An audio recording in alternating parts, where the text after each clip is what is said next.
Hello everyone. This week's parsha is Parshat Beha'alotcha. It's the third parsha in the Sefer Bamidbar. And I heard this dvar Torah from Rabbi Jacobs, not directly.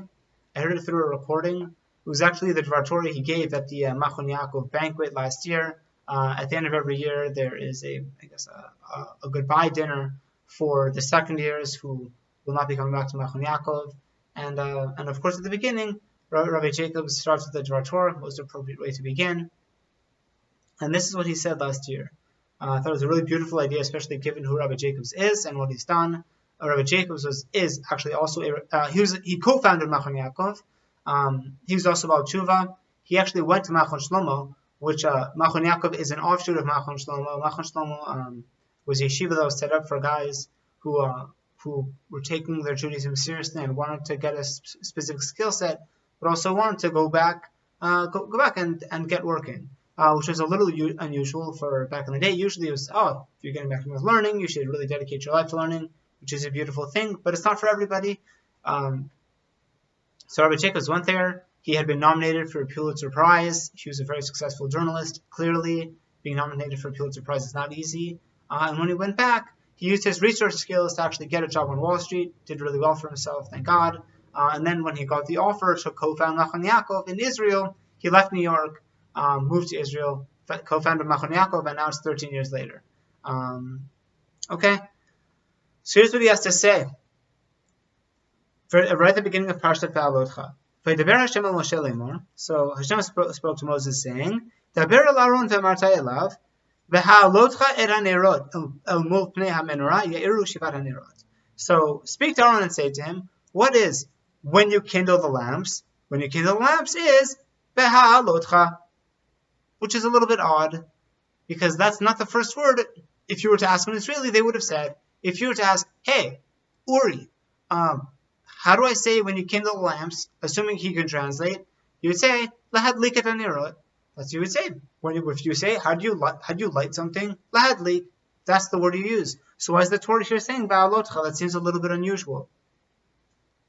By the way, we're not going to go through this entire sugya. Rabbi Jacobs had a lot more to say. We'll only focus on this specific question. So let's look at Rashi, because he's Rashi. Beha'alotcha shetzarich ladlik achetea shel hebet olam me'elea, because you need to light it until the light goes up on its own. Sometimes when you light a candle, there's a bit of wax around it, or it takes some time for the light to really catch. So even though it looks like the flame kind of caught, once you take away the match or the lighter, the flame dies. You need to keep it there until the flame will stay and it's independent. Okay, but that's not the explanation we're actually going to go with. We would like to go with the Malbims. Now the Malbim actually comments in Parshat Tetzaveh, which is the first place we see the menorah.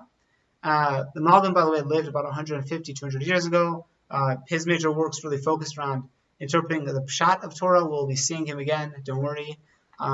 Okay, so here's what it is. Parshat Tetzaveh, right at the beginning in Sefer Shemot, chapter 27, verse 20. V'tat tetzaveh b'nei Yisrael v'yikchu elecha shemen zayitzach katit lamaor leha'alot ner tamid.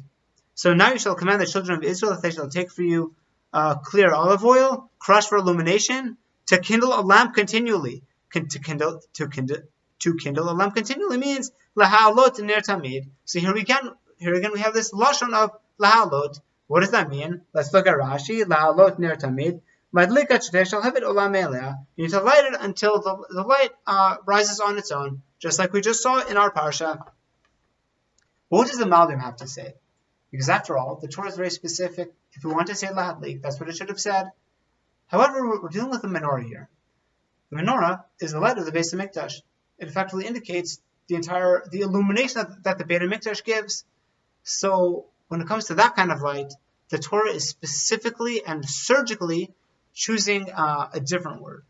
And the reason for that is because the light of Torah is often called light. That's to say, there is, I think, a pasuk in Mishlei that says ner mitzvah, the Torah or, right? The candle is a mitzvah, but the light is Torah, right? The light the candle gives off, that's the Torah, and that's what the mitzvah allows. A mitzvah allows you to give off that light of Torah. Now, and also in Aramaic, we often talk about rabbinic mitzvahs and biblical mitzvahs. So what are they called? Rabbinic mitzvahs are called mitzvahs midei Rabbanan because they come from the Rabbanan. But a mitzvah from the Torah is called mitzvah midei Oraita. Oraita from Or because it is light. The Torah is light. Now, when you're lighting up that symbol of Torah, the Torah goes out of its way to use a different word. It says Beha'alotcha. Now, why is that? The Malbim says because Beha'alotcha doesn't mean it's just lit. You put a bit of a spark there. It means that you're totally lit. That you're not just lit in a way to have just the bare minimum of light, but that you're burning all the way through. Now, that is the kind of message that we want to get from the menorah. That is to say, we're not here to just check the boxes. A lot of people learn Torah because they want to learn nice ideas, or they'll learn Gemara because they want to learn a bit more Aramaic. They want to broaden their skill set and really kind of learn some extra skills. Maybe learn how to read a Rashi. If they want to learn Zohar, whatever it is, they kind of want to expand their skill set. But the rest effectively kind of ticking the boxes.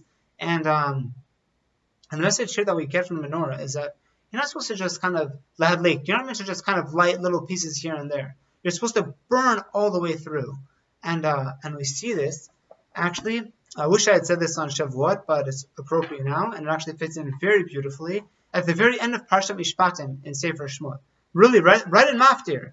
So we're in chapter 24, verse 17. So look at this pasuk. So Umarei K'vod Hashem ke'esh ochelet berosh hahar le'nei bnei Israel. So the past few psukim we're talking about how Moshe ascended the mountain, the cloud covered the mountain. He was there effectively receiving the Torah. Now, the appearance of the glory of Hashem was like a consuming fire on the mountaintop before the eyes of the children of Israel. Now, what does this mean? Ke'esh ochelet. Now, often Torah is not only referred to as light, it's also often referred to as fire. But what does this mean? Ke'esh ochelet. Like a consuming fire. Now, what's with the question? Okay, it's a consuming fire. That's what fires do. But that's exactly the point. When you think of a fire consumes. So why does the Torah need to say it's a consuming fire? That's our understanding. If it's a fire, then it consumes. And the answer to that is, all the Jews received the Torah. All the Jews living at that time stood at Mount Sinai. They all heard the Torah. Now, obviously, there are those who were affected more than others. Some people were more Talmidei Chachamim. Some people internalized more of the Torah's message. And the question is, why? And how is that even possible? They were all standing at Mount Sinai. They all had the exact same relationship. It wasn't like, oh, you had a better Rebbe than me. You had more resources at your disposal. You had more time. We're all standing at Mount Sinai. So what's the deal? How can you explain who got more and who got less? So the answer is this. Sometimes it's not up to the person who's giving over the Torah. Because at the end of the day, what's a fire like? A fire burns. That's what it does. It consumes. Now, does it consume everything equally? So you say, well, yeah, fire will burn everything equally. But that's not really true. Because if you were to throw a rock into a fire, the rock's not going to get burned. A rock is not combustible. What if you put a piece of straw? Sometimes you don't even need to put this piece of straw in the fire. Putting it close enough to the fire, the heat is so great from the flame that it's going to make the straw just bust into flames, right? Because straw is very combustible. Then you have everything in between, more combustible or less combustible. So the point here is when it says ke'esh ochelet, it's because what do you make of yourself? That is to say, what kind of material are you?